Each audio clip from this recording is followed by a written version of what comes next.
حضرت سلیمان علیہ السلام کو اللہ تعالیٰ نے وہ بادشاہت عطا کی جو کہا جاتا ہے ان کے بعد کسی کو عطا نہ ہوئی۔ ان کی حکومت ایک انگوٹھی کی بدولت تھی، اس پر اسم اعظم لکھا ہوا تھا۔ اسی انگوٹھی کی بدولت ہوا، چرند پرند، انسان اور ہر چیز آپ کے تابع تھی۔ حضرت سلیمان علیہ السلام کو بیت المقدس کی تعمیر کا حکم ہوا۔ انہیں حکم دیا گیا کہ تعمیر کے دوران لوہے کی آواز بھی نہ سنی جائے۔ آپ علیہ السلام نے تمام تدبیریں کی لیکن کارگر ثابت نہ ہوئیں۔ پھر آپ نے سنا کہ سمندر میں ایک شیطان جس کا نام صخر، آصف یا حقیق ہے، وہ ایک ایسی ترکیب بتا سکتا ہے۔ آپ علیہ السلام نے حکم دیا کہ اسے کسی طرح لاؤ۔ ایک دریا ایک سمندر میں گرتا تھا اور اس دریا کا پانی ہر 7ویں دن اس سمندر میں بھر جاتا تھا اور اس دریا کے پانی کو یہ شیطان پیا کرتا تھا۔ ایک دن اس دریا کا پانی نکال دیا گیا اور بالکل خالی کر کے پانی کو بند کر کے اس کے آنے والے دن اسے شراب سے بھر دیا گیا۔ جب شیطان آیا تو یہ حال دیکھ کر کہنے لگا کہ یہ تو بڑے مزے کی چیز ہے، لیکن جب اسے پیاس کی شدت ہوئی تو اسے وہی پانی یعنی شراب کو پینا پڑا۔ اب اس کی عقل جاتی رہی۔ اسے سلیمان علیہ السلام کی انگوٹھی دکھائی گئی۔ کہا جاتا ہے کہ آپ علیہ السلام کی حکومت اسی انگوٹھی کی وجہ سے تھی۔ جب شیطان حضرت سلیمان علیہ السلام کے پاس پہنچا تو آپ نے اسے یہ کام کرنے کا حکم دیا، یعنی بیت المقدس کی تعمیر میں لوہے کی آواز بھی سنائی نہ دی جائے۔ لہٰذا وہ شیطان گیا اور ہدہد کے انڈے لے آیا اور انہیں جمع کر کے ان پر شیشہ رکھ دیا۔ ہدہد آیا، اس نے اپنے انڈے دیکھے، چاروں طرف گھوما اور اس نتیجے پر پہنچا کہ یہ انڈے اس کے ہاتھ نہیں آ سکتے۔ لہٰذا ہدہد اڑ کر واپس چلا گیا اور ہیرا لے آیا اور اسے اس شیشے پر رکھ کر شیشے کو کاٹنا شروع کر دیا۔ آخر کار وہ شیشہ کٹ گیا۔ ہدہد اپنے انڈے لے گیا اور اپنے ساتھ ہی شیشہ کاٹنے والے اس ہیرے کو بھی لے گیا۔ سلیمان علیہ السلام جب بھی نہانے کے لیے حمام یا بیت الخلاء میں جاتے تو اپنی انگوٹھی کو اتار کر حمام سے باہر رکھ دیا کرتے تھے۔ ایک دن حمام میں جانا تھا اور یہ شیطان آپ کے ساتھ تھا۔ انگوٹھی اس شیطان کو سونپ دی اور خود حمام میں چلے گئے۔ اس نے انگوٹھی سمندر میں پھینک دی۔ اس شیطان پر سلیمان علیہ السلام کی شکل ڈال دی گئی اور آپ کی حکومت کا تخت و تاج چھین لیا گیا۔ سب چیزوں پر شیطان نے قبضہ کر لیا سوائے آپ کی بیویوں کے۔ اب اس شیطان سے بہت سی غیر معروف باتیں ظہور میں آنے لگیں۔ یہ عجیب و غریب احکامات جاری کرتا تھا جس سے درباریوں کو شک ہو گیا۔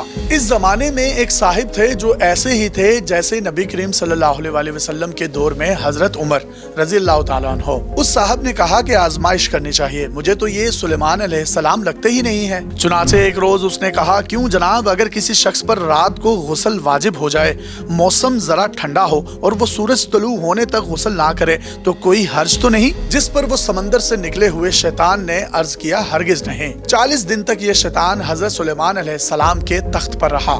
جس دوران شیطان حکمرانی کر رہا تھا اسی دوران سلیمان علیہ السلام انتہائی پریشان حال تھے۔ چنانچہ ایک دن سمندر کے کنارے سلیمان علیہ السلام نکل گئے۔ بھوک بہت لگی ہوئی تھی۔ ماہی گیروں کو مچھلیاں پکڑتے ہوئے دیکھ کر ان کے پاس آ کر ان سے ایک مچھلی مانگی اور اپنا نام بتایا۔ اس پر وہاں پر موجود ماہی گیروں اور مختلف لوگوں کو بہت طیش آیا کہ ایک مانگنے والا فقیر ہے اور اپنے آپ کو سلیمان علیہ السلام بتاتا ہے۔ لہٰذا ان ماہی گیروں نے آپ علیہ السلام کو مارنا پیٹنا شروع کر دیا۔ آپ علیہ السلام زخمی ہو کر کنارے جا کر اپنے زخم کا خون دھونے لگے۔ بعض ماہی گیروں کو بعد میں رحم آ گیا اور انہوں نے سوچا کہ کیوں نہ اس شخص کو مچھلی دے دیں۔ چنانچہ وہ مچھلیاں آپ کو دے آئے۔ بھوک کی وجہ سے آپ اپنے زخم کو اور خون کو تو بھول گئے اور جلدی سے مچھلی کا پیٹ چاک کرنے بیٹھ گئے۔ اللہ کی قدرت سے جب وہ مچھلی کا پیٹ چاک کر رہے تھے تو اس میں سے ان کو وہی انگوٹھی مل گئی جو شیطان نے سمندر میں پھینکی تھی اور اسی مچھلی نے اس انگوٹھی کو کھایا تھا۔ آپ علیہ السلام نے اللہ کی تعریف بیان کی اور انگوٹھی انگلی میں ڈال لی۔ اسی وقت پرندوں نے دوبارہ آپ پر سایہ کر لیا۔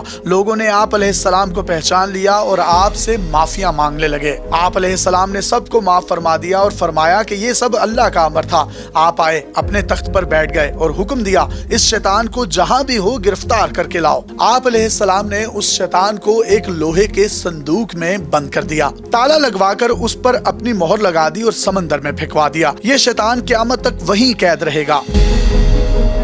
حضرت سلیمان علیہ السلام کو یہ انگوٹھی اسرائیل کے شہر اسکلان سے ملی تھی۔ اس انگوٹھی کے ملنے کے بعد آپ علیہ السلام شکرانے کے طور پر پیدل ہی بیت المقدس تک گئے۔ حضرت سلیمان علیہ السلام کے بعد یہ انگوٹھی قیامت سے کچھ ہی عرصہ پہلے ظاہر ہوگی اور مومنوں اور کافروں میں فرق کرے گی۔ جس روز سورج مغرب سے طلوع ہوگا اسی دن یا اگلے دن زمین سے ایک عجیب و غریب جانور نکلے گا، اسے دابت الارض کا نام دیا گیا ہے۔ یہ جانور مکہ مکرمہ کے صفا پہاڑ سے نکلے گا، یہ لوگوں سے بات کرے گا، اس کے پاس موسیٰ علیہ السلام کا عصا اور سلیمان علیہ السلام کی انگوٹھی ہوگی۔ یہ ہر کافر کے چہرے پر حضرت سلیمان علیہ السلام کی انگوٹھی سے نشان لگائے گا۔ یہ نشان پھیل کر اس کے چہرے کو سیاہ کر دے گا۔